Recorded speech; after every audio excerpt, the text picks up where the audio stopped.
Assalamualaikum warahmatullahi wabarakatuh. Segala puji bagi Allah Subhanahu wa Ta'ala yang mengabulkan doa-doa kita. Salawat beriring salam kepada junjungan kita Nabi besar Muhammad SAW. Pemirsa FDK TV dimanapun Anda berada, alhamdulillah senang sekali saya Rahma Mandasari dapat menyapa Anda lewat siaran podcast perdana dari FDK TV Universitas Islam Negeri Sumatera Utara. Pemirsa yang dirahmati Allah, dakwah adalah mengajak orang lain menuju kebajikan, sehingga harus benar-benar kita itu paham kondisi orang yang kita ajak, juga beberapa kecenderungannya. Nah, tantangan dakwah di era digital seperti saat ini pemirsa menjadi lebih kompleks. Lantas bagaimana kita menyiapkan diri menghadapi segala tantangan ini? Strategi apa kira-kira yang harus kita lancarkan untuk tetap berdakwah di boleh dikatakan akhir zaman begitu ya, dakwah akhir zaman, berdakwah dengan ala kekinian. Untuk membahasnya pemirsa sudah hadir di studio FDK TV pada hari ini Profesor Dr. Lahmudin Lubis M.Ed selaku Dekan Fakultas Dakwah Komunikasi UINSU. Kita sapa bersama ya pemirsa. Assalamualaikum Prof. Waalaikumsalam warahmatullahi wabarakatuh. Apa kabar Prof? Alhamdulillah, sehat walafiat. Semangat kalau ngomongin dakwah ya Prof ya? Insya Allah. Ngomong-ngomong Prof, ini memang cita-cita Prof dari dulu atau ada cita-cita orang tua yang memang suatu hari Profesor Lahmudin ini akan menjadi seorang guru besar dakwah? Apa memang cita-cita dari dulu? Ya, memang ada dua hal yang merupakan cita pertama dulu sebagai pendidik dan sebagai guru dakwah. Oh, memang cita-cita gitu ya Prof? Lalu ada sosok yang menjadi idola dalam berdakwah pada saat itu? Ya, terutama sekali seperti almarhum Zunun Ibzat ya, salah satu yang sering didengar, karena retorika cukup luar biasa bagus menurut saya. Kalau yang terakhir ini mungkin dari segi materi dakwahnya termasuk diantaranya UAS, Somat. Nah, juga Hidayat ya, cukup banyak yang kita dengar, kita belajar dari mereka. Baik, Prof. Sebelum lebih jauh membahas tentang dakwah di era digital, seperti apa Prof melihat tren ataupun kecenderungan masyarakat kita sekarang? Karakternya seperti apa, Prof? Iya, sebenarnya sangat bervariasi. Artinya tentunya masyarakat kota, masyarakat akademik, dan masyarakat pedesaan akan berbeda sekali dalam menyikapi dakwah ini. Menurut saya memang dakwah ini tidak pernah akan berhenti ya. Dia akan terus mengalir dan akan tetap dilakukan oleh para dai kita, terus tentunya bersama penghasil Sumatera Utara ini. Nah, karenanya kita sebagai pimpinan Fakultas Dakwah berupaya tentunya semakin memperbaiki kualitas dai kita. Ada sekarang mahasiswa kita akan kita bekali mereka dengan berbagai strategi atau metode pendekatan sehingga masyarakat atau audiens pendengarnya bisa mengambil baik dan lebih bagus lagi. Iya, Prof. Kalau dibandingkan dengan dulu gitu, ini bicara generasi muda kita saat ini, karakternya dibandingkan dengan dulu dengan yang sekarang, benar-benar butuh dakwah di zaman yang mana nih dok? Ya sebenarnya kedua sangat diperlukan. Cuman bedanya adalah kalau dulu zaman tradisional dikatakan masyarakat hanya banyak menerima tanpa banyak bertanya, gitu ya. Tapi sekarang nampaknya pada zaman era modern ini atau di era milenial ini justru baik mahasiswa maupun tentunya audiens kita hingga melihat sesuatu lebih jauh dan lebih teliti lagi. Artinya sesuatu kebenarannya itu harus diteliti dan dari secara lebih kuat lagi dengan dalil yang kuat itu tentunya. Dan sekarang lebih banyak bisa komentar gitu ya, Prof, dibandingkan dulu gitu ya. Sekali, Karena medianya juga berkembang ya, gitu ya Prof ya. Prof, tentu saja tantangan berdakwah di era ini menjadi lebih kompleks karena zaman makin canggih, Prof. Yang Prof rasakan sendiri dalam berdakwah tentu tidak hanya menjadi akademisi, tapi kan Prof juga turun langsung ya, menjadi dai, Prof. Betul sekali. Nah, sebenarnya kalau tentang secara langsung tidak terlalu banyak, cuman bagaimana upaya kita untuk lebih memberikan sesuatu kesan itu mudah dipahami oleh pendengar atau audiensnya. Nah, tentu di sini diperlukan keahlian seorang dai tadi, baik segi mengemas pesan yang disampaikan untuk materi dakwahnya, maupun juga tentunya cara penyampaian itu menggunakan strategi atau metode yang berbeda. Nah, seperti Al-Quran pada surah An-Nahl 1:5 menjelaskan di sana kan terdapat tiga metode dakwah, bil hikmah, mau'izah, dan juga mujadalah. Nah, tentunya sebagai seorang dai kita lebih awal pelajari dulu siapa kira audiens kita, baik tahap pemikiran dia, tahap analisis dia, dan juga bahasa yang digunakan. Artinya bahwa kalau kita ceramah barangkali di masyarakat pedesaan tidak perlu kata-kata sangat ilmiah, cukup sederhana, memukau, tapi materi tersampaikan dengan baik. Bagaimana dengan generasi muda, Prof? Generasi muda saat ini tentunya mereka bukan hanya lagi mendengar langsung, tetapi dengan berbagai informasi terakhir ini, apakah melalui YouTube, melalui internet, mereka justru kadang lebih cenderung ke sana. Bahkan kesan menurut saya agak berkurang sekarang ini. Masyarakat ke masjid sudah hampir berkurang setiap saat, termasuk dengan ceramah di masjid umpamanya. Nah, kenapa? Justru kadang ditanya, udah kenapa jarang ke masjid dengan ceramah agama?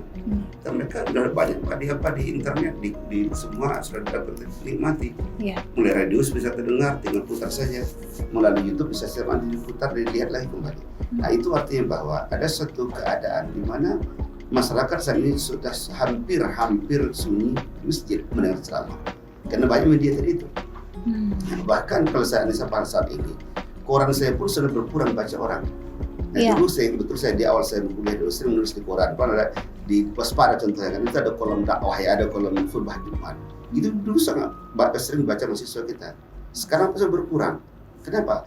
Justru mereka lebih banyak sekarang ini membaca, mendengar lagi di YouTube itu. Sekarang Ustadz mana nggak masuk di YouTube kan? Bahkan bukan hanya Indonesia, skala internasional banyak mereka ikuti gitu. Nah, ini merupakan satu tantangan kita.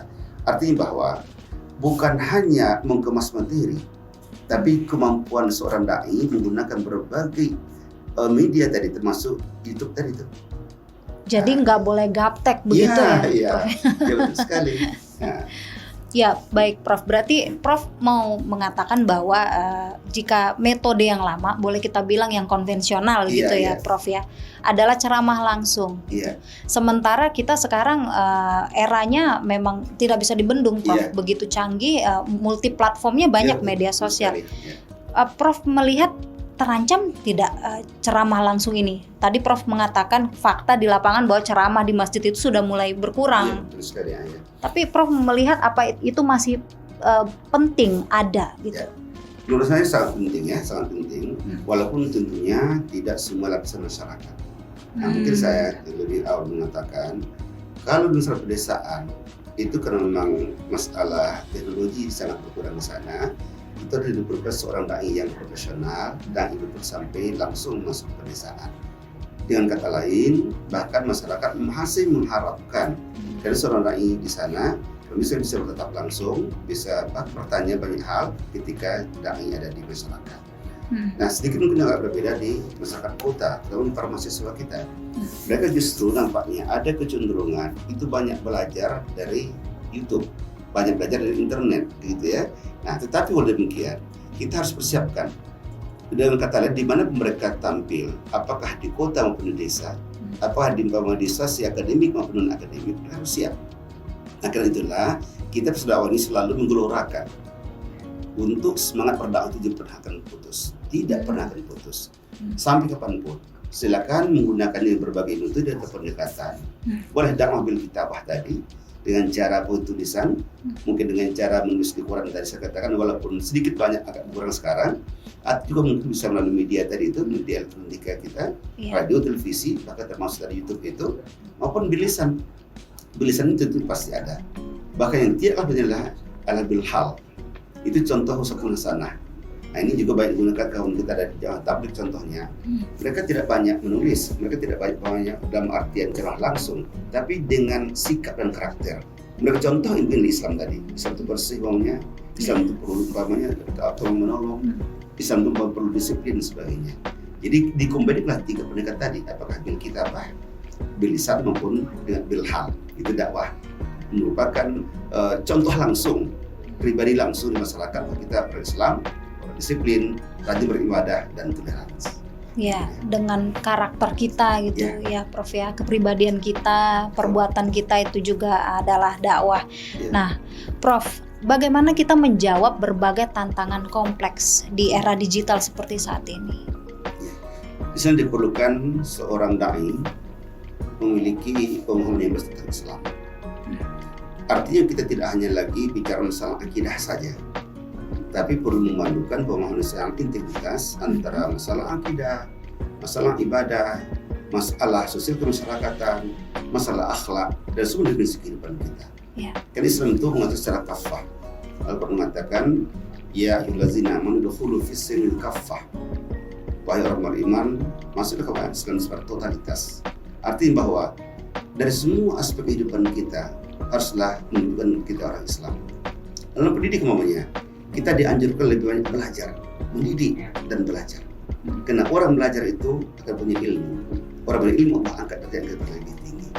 Ya fa'lam lazina amanu minkum wa lazina utul ilma darajat. Itu artinya bahwa Islam dalam hal ini termasuk bukan hanya dakwah saja, pendidikan kita perhatikan. Pendidikan kita perhatikan, sikap kita perhatikan, dan bahkan sentuhan-sentuhan bukan hanya masuk segi agama saja, tapi segi kehidupan manusia.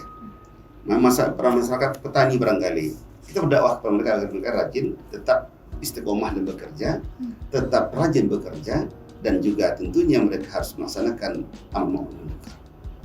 Dan demikianlah bahwa sebenarnya dakwah tidak akan pernah berakhir, akan hidup dan diperlukan oleh banyak orang. Baik, Prof. Kalau dulu orang berdakwah tidak luput dari tantangan klasik. Ya, klasik sampai sekarang juga terjadi, contohnya dibully gitu ya, Prof ya, dicibir, dicaci, bahkan diteror. Prof, sekarang sepertinya lebih mudah lagi ya untuk membuli karena kan netizen ya, siapapun sekarang bisa pakai jarinya itu membuli orang, bahkan sampai berakibat orang yang dibully itu sampai bunuh diri begitu, Prof. Jadi ada cuitan nyinyir netizen, komentar, ini bagaimana caranya menguatkan mental dai-dai kita, khususnya yang lahir dari kampus kita tercinta ini? Baik, sebagai seorang dai, kita harus sadar bahwa apa yang disampaikan dengan cara baik-baik sekalipun kita sampaikan, tetap ada orang yang tidak senang. Di mana ada Rasul sudah ada Abu Lahab. Kita juga kembali ke sejarah. Rasul kurang apa lagi dia? Penampilan luar biasa, istiqomah luar biasa, ibadah jangan lagi kita baca. Itu dahsyat yang beliau beribadah kepada Allah. Tentu saja dia tetap bisa direndahkan, bahkan dilempari dia ketika dia berdakwah kita ketika itu. Itu artinya bahwa seorang dai jangan cepat lari dari masalah, jangan cepat berhenti dari itu. Jadi kalau kita manusia biasa saja, itu kita yakin tetap ada orang yang senang pada kita. Tapi yakinlah, tetaplah berusaha, tetaplah mengajak orang kepada kebenaran. Jadi itu patung kita, Rasul saja pun tetap diejek orang, dibully orang, kalau kita manusia biasa ini. Karena kalau saya memesan kepada mahasiswa kita, kepada dai-dai kita, tetap kita istiqomah, sabar memberikan dakwah ini. Dan tidak semua orang diajak mau menerima ajakan kita. Itu adalah mengajak orang, terlepas mereka mau tidak mau itu usaha Allah Subhanahu Wa Taala. Tugas seorang dai adalah mengajak.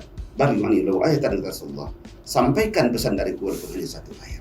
Tapi di prinsip harus dilakukan oleh dai atau mahasiswa kita, istiqomah berdakwah dan jangan cepat lari dari masalah. Dan itu pun barangkali dibully, disakiti, bahkan dicaci oleh orang lain. Baik, kalau kulik-kulik pengalaman Prof sendiri nih, kan dai juga gitu. Pernah dibully nggak, Prof? Atau dikomentar, dinyinyirin gitu, Prof?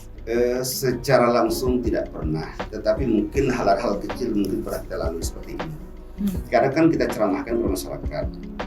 Al-Quran telah memberikan penegasan kita semua, dan hadis Allah melengkapinya, bahwa setiap orang Islam ini Allah sudah jamin hidupnya. Allah akan lengkapi semua kebutuhannya. Dia beriman bertawakal kepada Allah. Ini kita ceramahkan. Karena orang nanya gini, Ustaz, kata dia, saya sudah sholat, saya sudah puasa, saya sudah istiqomah, dan kenapa rezeki saya berbeda dari orang lain? Maafnya Ustaz, katanya, orang dari non-Islam itu kan tak pernah sholat, tak pernah puasa, tapi rezeki bagus. Itu jangan terlain. Itu kita katakan, walaupun kita berislam beragama ini tidak jamin pasti kita kaya dari segi harta, tapi kita harus ingat percaya kalau kita insya Allah bahagia kita bukan di sini, tapi insya Allah di akhir lebih abadi, itu lebih bahagia. Tapi mereka yang mengatakan tadi itu bahagia di dunia ini, mungkin mereka bahagia surganya mereka di sini. Maafnya orang non-Muslim mungkin mereka kaya-kaya, nggak pernah sholat, memang orang Islam. Dia nggak pernah ke masjid, pasti dia bukan Islam. Tapi hidupnya bagus, kaya dia. Dan kita sadar bahwa mereka hanya sorban yang di dunia ini, kita saudara kita dunia dan akhirat. Iya, baik. Walaupun tidak pernah dibully begitu, tapi Prof harus siap dibully suatu hari. Ya, sebagai seorang dai, seorang mubalik, itu merupakan salah satu tantangan kita. Tapi sebagai seorang ilmuwan, seorang agamawan, nggak pernah takut dan khawatir, karena tugas adalah menyampaikan dan berupaya untuk mengajak orang buat yang baik, amar ma'ruf dan nahi munkar. Baik, Prof. Itu cibiran yang tidak bisa kita bendung dari luar. Sekarang kita bicara di internal kita umat Islam sendiri, Prof. Gesekan antar struktur sosial karena beda paham agama nih, beda aliran agama itu dibesar-besarkan, Prof. Nyata gitu ya, ada fakta. Bahkan saling mengklaim sebagai, wah golongan kami, katakanlah pengajian kami, komunitas kami ini yang paling benar gitu. Lalu merendahkan orang lain padahal saudara seiman. Ini menurut Prof bagaimana? Ya, kita sebenarnya harus melihat lebih jauh dan lebih jujur menilainya. Pada awal sebenarnya itulah pekerjaan orang-orang yang enggak senang kepada Islam. Mungkin saja itu upaya orang lain untuk memecah belah Islam. Nah, sementara kita harus jujur dan harus adil menilai semua itu. Artinya bahwa kalau andaikan di kalangan orang akademisi atau ilmuwan, itu sebenarnya tidak akan ada perbedaan tadi. Karena masalah kecil yang diperbedakan. Umpamanya katakanlah Muhammadiyah, Al-Wasliyah, ada ilmu umpamanya. Itu umpamanya yang dicoba orang untuk memecah kita. Kalau bagi orang ilmuwan, orang-orang akademisi, dia tidak akan menjadi itu bahan untuk merupakan perdebatan. Ikhtilafiyah itu sudah ada dari dulu. Ikhtilafiyah itu sudah ada, perbedaan pandangan. Tapi kita harus ingat, yang berbeda itu masalah-masalah yang kecil. Bukan masalah asal, bukan masalah akidah umpamanya. Saya sudah mengatakan begini, selama 4 hal itu sama, nggak perlu perdebatkan. Yang saya maksud adalah pertama, Allah Tuhan kita sama-sama. Al-Wasliyah, Muhammadiyah, NU, kita dia sama Allah Tuhan kita. Rasulullah kita Muhammad Rasulullah. Kalau yang kedua, ketiga kitab Al-Quran. Semua kitab Al-Quran, baik Al-Wasliyah, Muhammadiyah dan sebagainya. Yang keempat adalah Ka'bah kita atau betul Ka'bah kita. Kalau 4 ini sama, nggak perlu diperdebatkan. Tapi boleh saja memang kadang-kadang di lapangan masyarakat awam kita memahami. Sehingga perbedaan yang kecil pun diperbesar. Contoh, kalau ada barangkali ada ustaz yang nggak kunut subuh, saya merasa nggak sah sholat saya. Kayak ini pemahaman yang sangat sederhana begitu. Nah, menurut saya di sini peran ustaz tadi. Seorang ustaz itu harus mempunyai pemahaman yang bagus, mampu untuk menjelaskan kepada masyarakat kita. Kadang-kadang memang terjadi itu ustaz sendiri membuat perpecahan. Nah, kadang-kadang ustaz ini kan dia menyebarkan ini. Oh, jangan ke sana Muhammadiyah sholat kan nggak baca bismillah. Ini contoh kecil ya, padahal bukan nggak baca, tapi disirkan. Nah, tetapi ketika orang memahami itu, ada hadisnya boleh disirkan, boleh dijaharkan, lalu kemudian di tempat ini disir dijaharkan nggak masalah. Jadi karena orang ilmuwan tadi sudah memahami. Kalau orang fanatik enggak, kalau orang Muhammadiyah dia harus sholat demi takwa umpamanya. Kalau umpamanya orang Wasliyah nggak mau demi takwa sholat, ini kan hal yang sangat berbahaya. Padahal masalah kecil sekali, tidak berkaitan masalah usul, nggak berkaitan masalah akidah, dan masalah puruk yang kecil itulah kadang diperdebatkan oleh masyarakat kita. Dan selalu saya sampaikan itu terjadi masyarakat awam yang mungkin kurang pemahaman mereka tentang agama, dan ustadz pun terkadang tidak menjelaskan itu kepada masyarakat kita. Iya, baik. Jadi tidak perlu dibesar-besarkan seperti itu ya, Prof ya. Selama tadi masih sama tauhidnya begitu ya, Prof ya. Prof, kita akan lanjut lagi. Kita harus jeda sejenak, pemirsa jangan kemana-mana, tetap di FDK TV. Kami akan kembali sesaat lagi.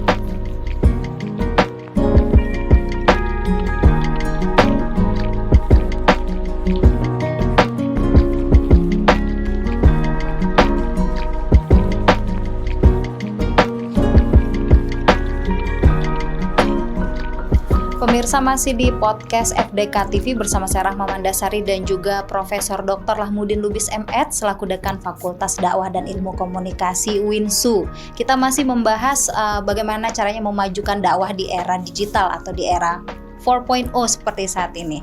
Prof, masih semangat ngomongin dakwah ya? Insyaallah, tetap semangat. Puasa loh Prof ya? Tidak disajikan apa-apa, nggak apa-apa Prof ya? Namanya juga dakwah bilisan ya Prof. Prof, UINSU khususnya fakultas kita, dakwah dan komunikasi ini punya peran yang sangat vital dalam mencetak para pendakwah di masa depan, pendakwah ataupun influencer begitu ya Prof ya, dai begitu. Lalu dari zaman ke zaman, seiring tumbuhnya kampus kita ini, apa inovasi-inovasi yang sudah dilakukan oleh fakultas kita? Baik, dari segi pemahaman terhadap materi dakwah, kita selalu memberikan pemahaman pada mahasiswa kita untuk tetap belajar mendalami materi, terutama dari teks aslinya, teks utama kita, Al-Quran dan Sunnah Rasulullah. Artinya bahwa selain kita tentunya pandai menyampaikan pesan kepada orang lain, tapi pesan tersebut berdasarkan Sunnah Rasul di dalam Sunnah itu sendiri.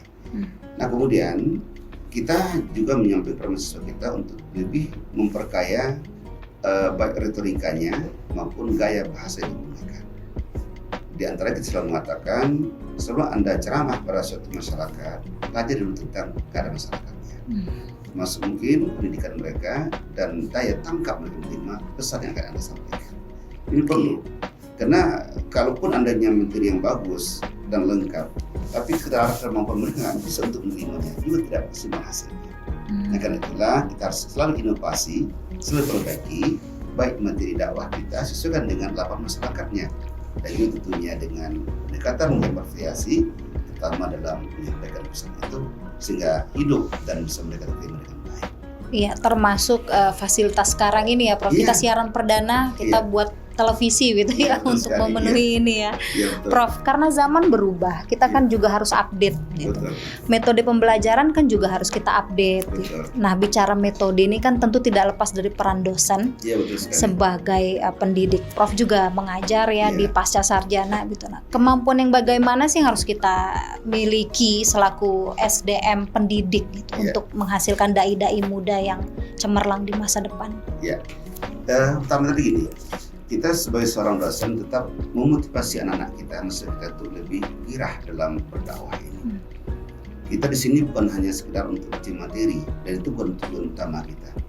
Tujuan utama kita adalah bagaimana kita mampu untuk dapat menjadikan dakwah sebagai bagian dari kehidupan kita. Perlu sini ketulusan, perlu keikhlasan. Dan tentunya kita andaikan dapat material dari segi dakwah itu sah-sah saja. Tetapi itu juga kita adalah menyampaikan yang harus kepada masyarakat kita. Itu nilai bukan yang berlaku di dunia ini, insya Allah juga akan kita tuai hasil nanti di akhirat. Dan di sini diperlukan kesadaran, keikhlasan, dan kesungguhan setiap pribadi, terutama anak-anak mahasiswa kita lebih giat untuk berdakwah ini. Dan tugas ini juga merupakan salah satu bagian dari tugas Rasul ingat kepada kita, balighani laul ayat Rasulullah. Sampaikan walaupun hanya satu ayat atau satu hadis saja. Ya, dan juga harus jangan gaptek ya. Iya, jangan gaptek ya, betul sekali.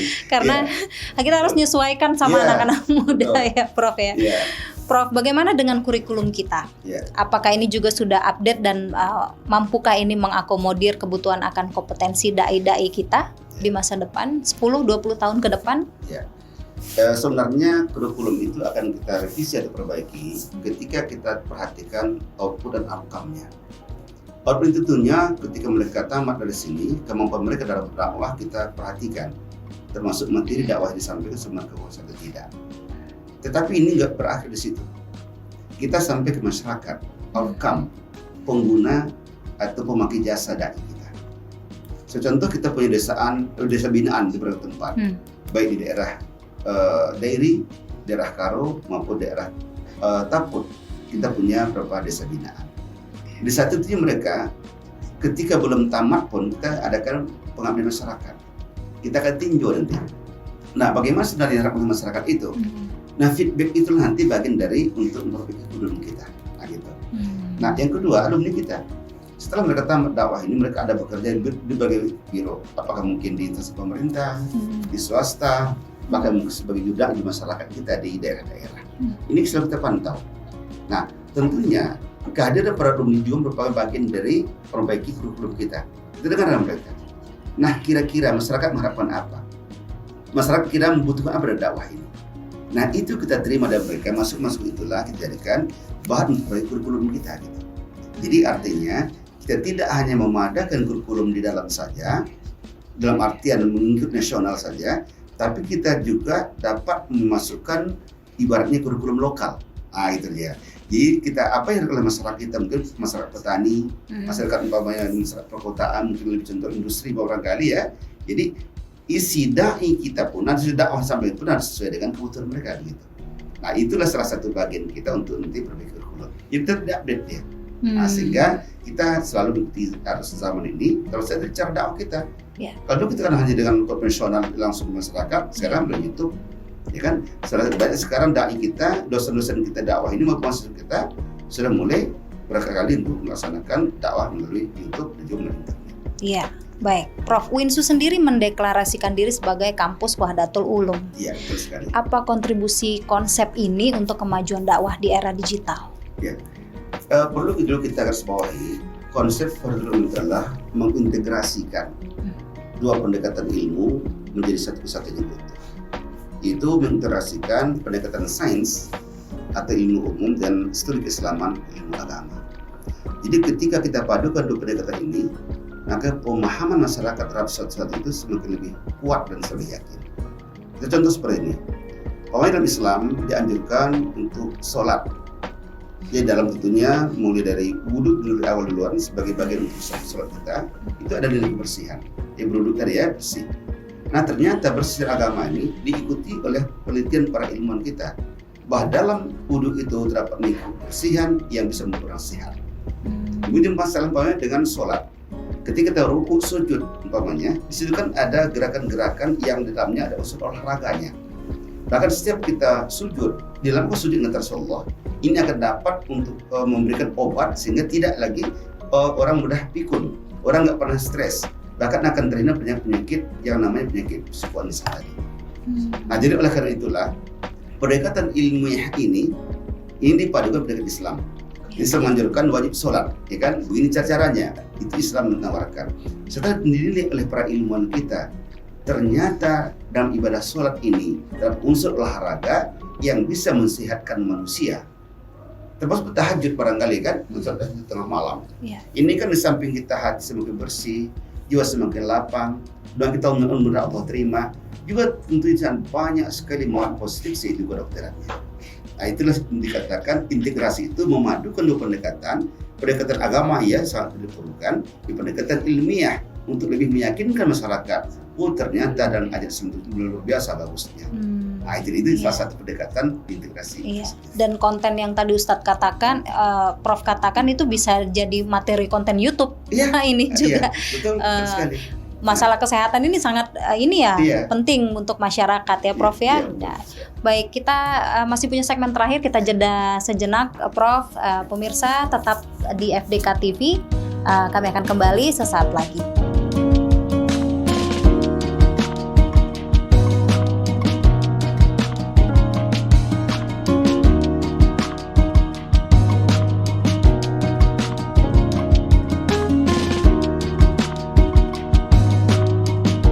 Anda masih di FDK TV, masih bersama saya Rahma Mandasari dan juga Profesor Dr. Lahmudin Lubis, M.Ed, Dekan Fakultas Dakwah dan Ilmu Komunikasi Winsu. Prof, kita sudah sampai di penghujung acara. Gaya dai itu dalam berdakwah ada macam-macam.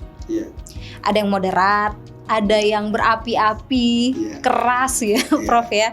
Ada yang humoris gitu, dengan lawakan jokes gitu ya. Menurut Prof yang mana sih yang cocok untuk masyarakat kita? Ya. Menurut saya tentunya lagi sesuai dengan audiensnya atau pendengar dari ceramah itu sendiri. Kalau saya contoh barang di masyarakat pedesaan atau di perkebunan ya, karena saya sering ke sana, nama mereka justru memerlukan juga hiburan, mungkin semacam humor ya, tapi tentunya kita harus jangan pernah keluar dari kode Islam ya. Silakan mungkin dengan menyanyi atau dengan membaca Al-Quran satu dua ayat itu silakan saja. Itu untuk menarik hati para pendengar kita, itu sah-sah saja. Nah, tetapi dalam banyak hal, kita sebagai da'i itu tetap memperhatikan keadaan audiens kita. Tentu berbeda dengan masyarakat ilmiah, masyarakat kota barangkali. Mungkin kalau kita membuat ceramah di kampus-kampus, apakah di USU, di UNIMED, di UIN, di UMAR dan sebagainya, ini mungkin masalah untuk umur itu tidak perlu diperlukan gitu ya.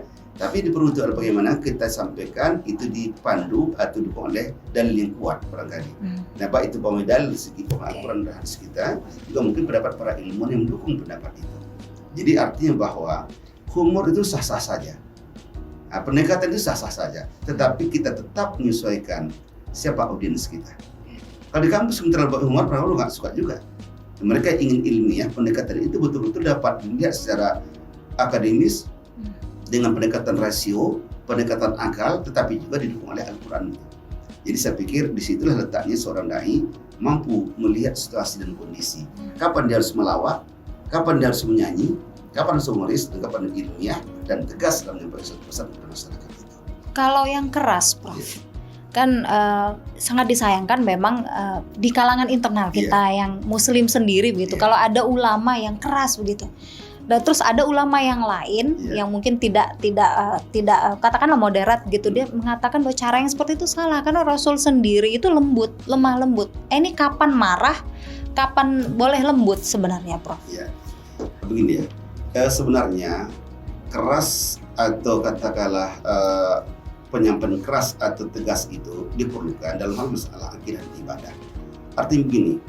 Dalam masalah akidah dan ibadah kita nggak toleransi, nggak kenal itu. Artinya tidak dikenal toleransi dalam bidang teologis, ya dalam bidang akidah ibadah nggak dikenal. Tetapi yang boleh itu dibilang sosiologis atau dalam bidang masalah muamalat dibenarkan. Nah lalu kemudian kita luruskan dulu, tegas di sini bukan berarti marah-marah, bukan menyampaikan kita umpamanya memaki-maki, bukan demikian. Tapi maksudnya tegas itu dalam prinsip. Seperti surah Al-Fatah, Allah katakan Muhammad Rasulullah wallazina ma'ahu asyidda'u 'alal kuffar ruhamaa'u bainahum. Muhammad adalah Rasul Allah dan orang-orang bersama Rasul itu tegas, keras terhadap orang kafir dan bersekasih di antara umat Islam. Nah dalam arti bahwa dalam masalah prinsip itu tegas. Kita nggak mau umpamanya ikut-ikutan Natalan contohnya. Itu tegas, itu prinsip. Tapi di sini saya katakan bukan dalam artian dibolehkan itu marah-marah, bukan. Tegas prinsip sangat dianjurkan. Karena kita tidak toleransi masalah akidah ibadah, nggak boleh toleransi. Yang boleh misalnya muamalah boleh, saling bekerjasama, saling membantu. Kata barangkali ada rumah sebelah rumah kita kebakaran. Nggak usah perlu tanya Pak Kristen rumah kita Islam, bantu dulu, gitu kita bantu. Nah, karena masalah kemasyarakatan. Tapi barangkali mau diundang untuk Natalan, oh jangan, itu dia prinsip tegas itu dia. Jadi saya pikir perlu ditegaskan dulu antara tegas sama ini dengan keras. Keras di situ saya maksudkan bukan berarti dan sampai dengan cara marah-marah atau menyalahkan orang lain. Kami benar, Anda salah, jangan seperti itu.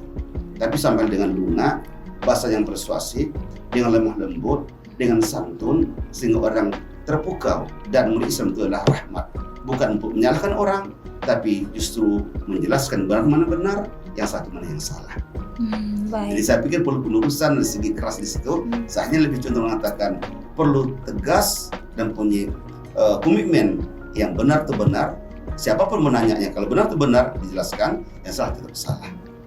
Baik, Prof. Apa pesan Prof kepada seluruh sivitas akademik di khususnya di Fakultas Dakwah dan Ilmu Komunikasi UINSU untuk berdakwah gitu ya di era digital? Tadi Prof sudah gamblang sekali bahwa banyak metode yang harus kita update juga.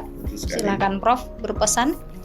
Pertama sekali kepada para mahasiswa kami dan para dai-dai kami, baik dosen maupun alumni kami, tetaplah berdakwah, tetaplah mengajak orang lain kepada kebenaran. Tugas kita adalah untuk menyampaikan, jangan pernah cepat puas dengan hasil yang ada. Tetaplah belajar, mencari, membaca lagi.